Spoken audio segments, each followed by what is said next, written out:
So ఏదైతే ఇప్పుడు మనం అందరినీ ఈ అవేర్నెస్ దానికోసం అందరినీ ఆపి మనం చెప్తున్నాం. సో అందరూ గుర్తుపెట్టుకోండి, అందరూ కూడా వెహికల్ నడుపుతున్న అందరూ కూడా ఖచ్చితంగా హెల్మెట్ పెట్టుకోవాలి. హెల్మెట్ లేకుండా మీరు డ్రైవ్ చేస్తే ఖచ్చితంగా అందరి మీద ఫైన్ వేయడం జరుగుతుంది. దాంతోపాటు ఖచ్చితంగా ప్రతి ఒక్కరి దగ్గర కూడా వెహికల్ సంబంధించిన లైసెన్స్ ఖచ్చితంగా మీ దగ్గర ఉండాలి. దాంతోపాటు వెహికల్ సంబంధించిన ఇన్సూరెన్స్ ఖచ్చితంగా మీ దగ్గర ఉండాలి. ఇవేవి లేకపోయినా కూడా ఖచ్చితంగా మనము పాడేరు సబ్ డివిజన్ అందరూ కూడా మనం గుర్తుపెట్టుకోవాల్సింది ఏంటంటే, పోలీస్ పరంగా అందరూ కూడా హెల్మెట్ లేకున్నప్పుడు మనకు ఖచ్చితంగా ఫైన్ వేయడం జరుగుతుంది.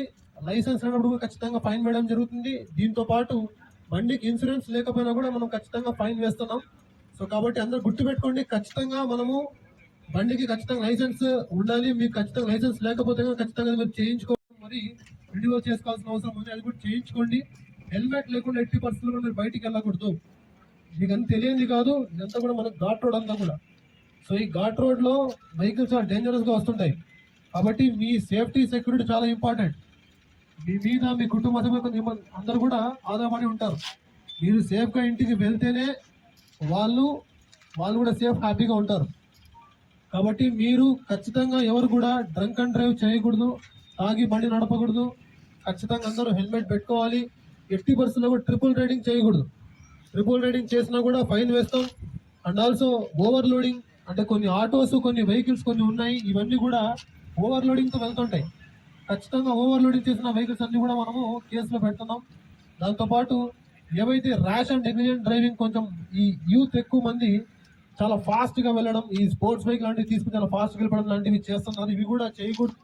ఖచ్చితంగా ఇక మా నోటీస్లో వస్తే ఖచ్చితంగా వీటి మీద ఈ బైక్స్ కానీ కార్స్ కానీ వేరే వాళ్ళకి అమ్మేస్తున్నారు.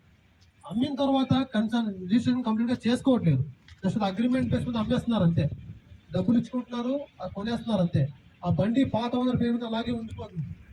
ఇప్పుడు ఏమవుతుందంటే, ఆ బండి అలాగే పాత ఓనర్ పేరు ఉన్నప్పుడు ఏమవుతుందంటే, ఈ కన్సర్న్ బండితో వాడేమో యాక్సిడెంట్ చేసినా లేదా ఆ బండితో వాడేమన్నా గాంజా ట్రాన్స్పోర్ట్ చేసినా కూడా ఏమవుతుందంటే, ఆ పాత ఓనర్ పేరు అలాగే ఉండిపోతుంది. అవునా కదా?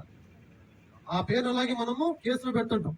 కాబట్టి ఎప్పుడైనా గుర్తుపెట్టుకోండి, బండి మీరు ఎవరికైనా అమ్మినప్పుడు, సెకండ్ హ్యాండ్ అమ్మినప్పుడు ఖచ్చితంగా ప్రాపర్ రిజిస్ట్రేషన్ కంప్లీట్ అవ్వాల్సిందే. అది అవ్వకపోతే మాత్రం మిమ్మల్ని కూడా ముద్దాగా చేరుస్తారు. కాబట్టి బండి అమ్మినప్పుడు, కొన్నప్పుడు గుర్తుపెట్టుకోండి, కంప్లీట్ రిజిస్ట్రేషన్ కంప్లీట్ చేసుకోవాలి. అది అవ్వకపోతే కనుక మీరు ఇబ్బంది పడతారు. అర్థమవుతుంది.